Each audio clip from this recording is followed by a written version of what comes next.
bocah nom ora ngilo karo kithok ora ngukur karo kodrat ing atase sih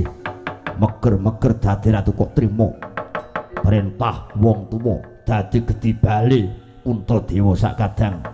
Nger Duryudana kurang prayoga nggonmu paring pangandikan kok sugal swara santak aku ibumu Nger Duryudana mendel makwon keterangane yen sampan teko mriki arep ngucik kamukten arep njaluk balining negara Ngastina disekseni kiblat papat segara gunung Duryudana sak wadya balane ora bakal ngulungke kamukten bumi negara Ngastina nadan tomung sak sigar semangka seprapat sak protelon sak pro 16 sak pro 32 ora bakal tak ulungake kelakon Pandhawa nglungguhi bumi negara Ngastina sarate yen Duryudana wis pecah dadane luntak ludira pegating sukma kang pungkasan. Aku anakku, anakku.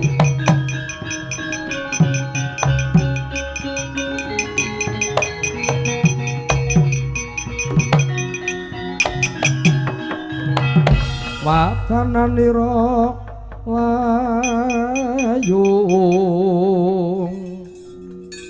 kumelku jemrahnya maratani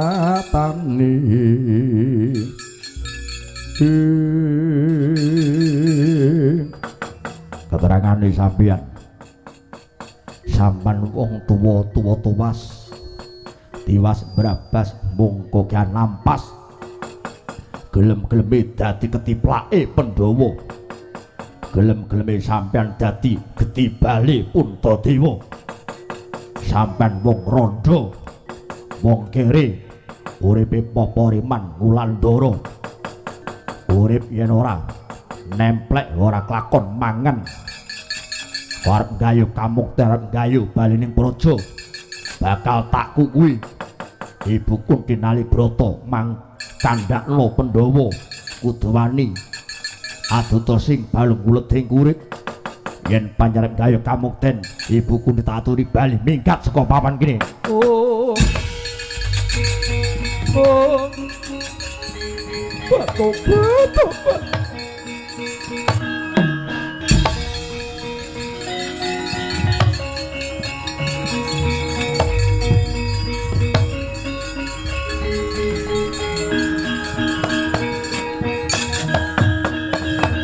Wadananira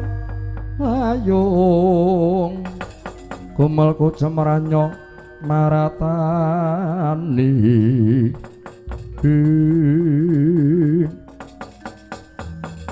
Bapak Durna wonten dawuh sampun kantos trimah lenggah tenguk-tenguk kaya nemu kethuk keparingipun tertamtu wangsulipun Ibu Kunti Nalibrata badhe wadul kalian kadang kula para Pandhawa kula nyuwun tanggel jawabipun yen ngantos kadang-kadang kula ngamuk pungguk lenggah sikeca kula nyuwun pamit kula saganungka Kakang Mbok Kunti Nalibrata nggih.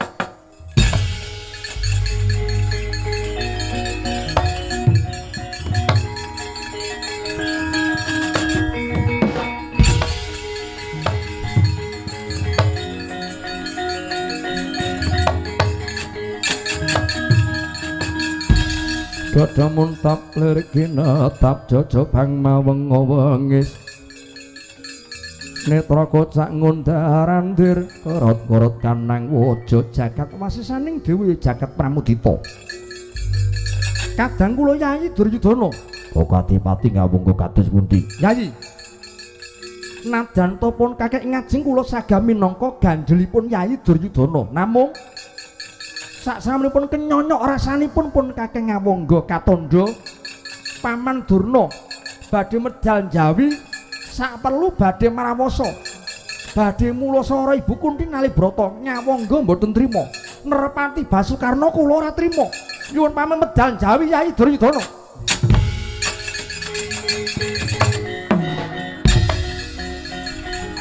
Aduh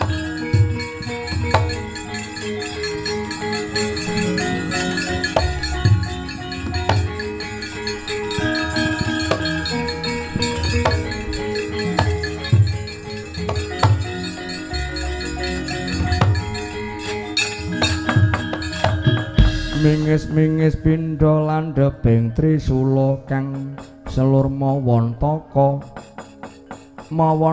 mawak meru mabirawa Paman Harya. Aduh nggir sengkel raos manah kula bingung kula kedah kados pundi cobi menapa tumun Kakang Mbok Kundi kok badhe dipun pulasara dening muridipun Kakang Durna Kalanjaya Kalantaka mongko anake lanang teng mriki Angger Nyawangga inggih Angger Basukarna lha nggih kinten kula mboten maidu Angger Nyawangga tertamtu kenyonyok rasane kados dipun kilani dada baune dipun cepak bun-bunane dipun culek paningalipun mila kuwantos sing manah kula menika mangke wolak-walik ing kahanan dadi perkara Kurawa tanding kalian Pandhawa ning saged kemawon Kurawa tandingipun Angger Karna nggih.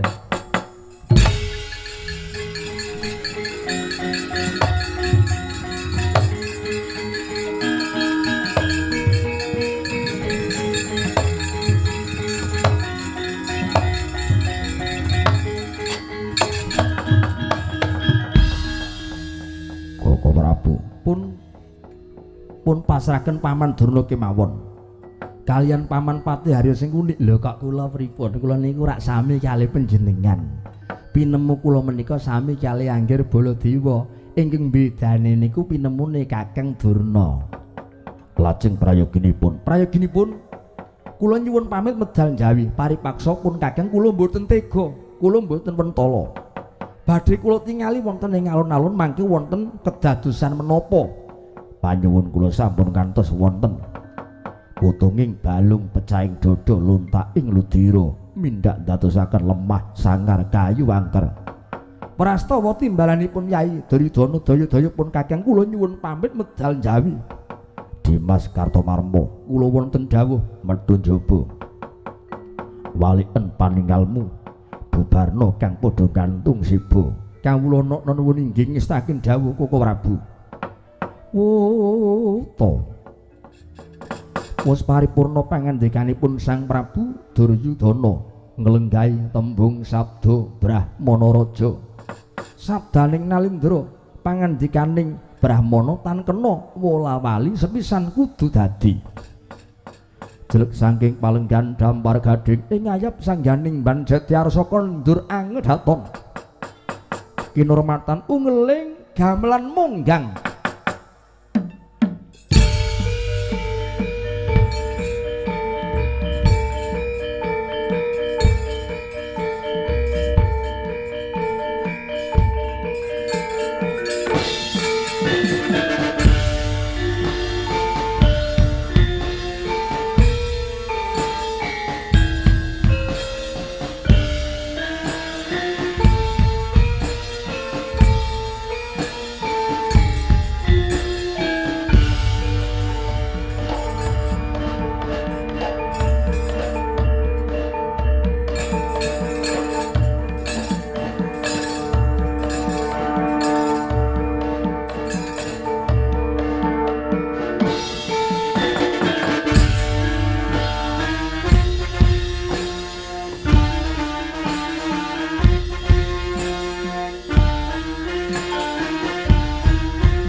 manggahanggra sesumbar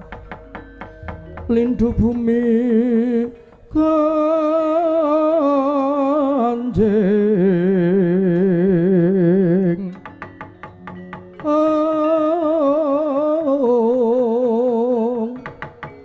gumaludo guntur gatuk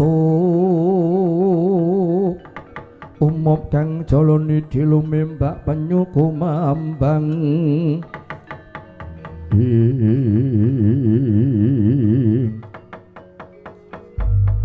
Dimas Antasena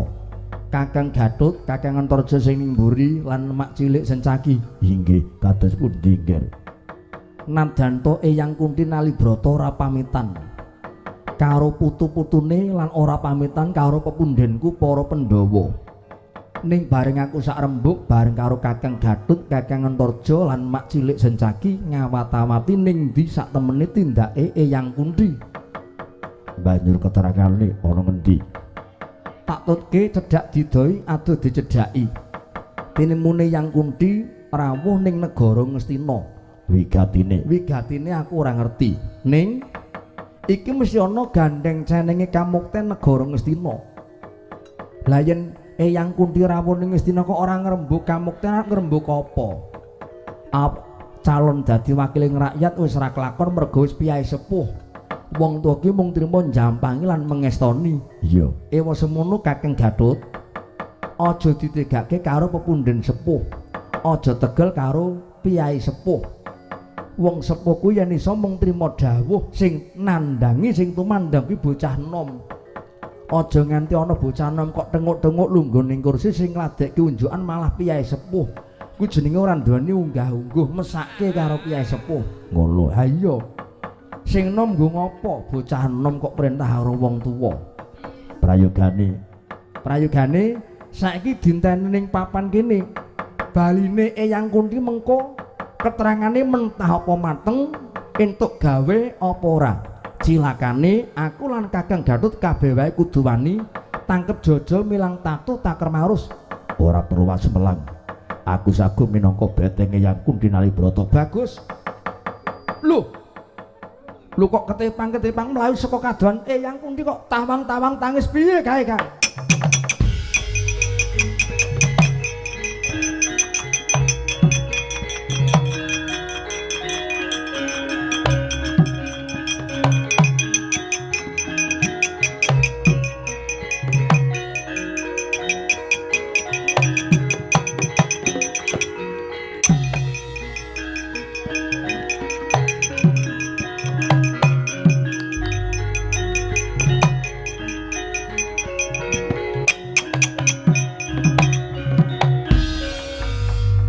Wayu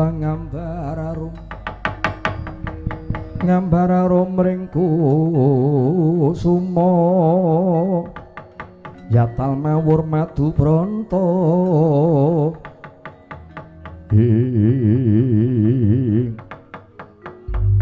Eyang Kunti nyimpekke karo putumu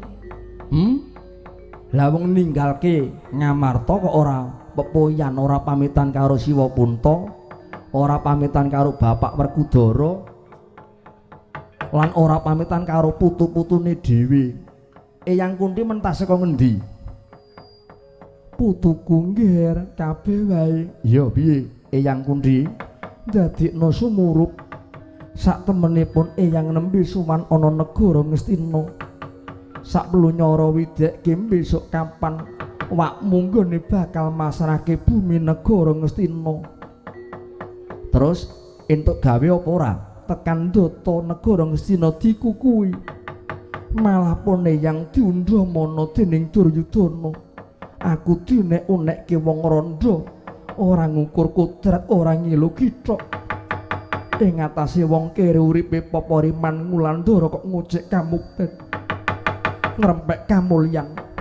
gelem-geleme wong tuwa dadi gedhi bali Pandhawa tobat putuku nggih pone yang dundha mana dening wakmu Duryudana Kakang Gatotkaca maju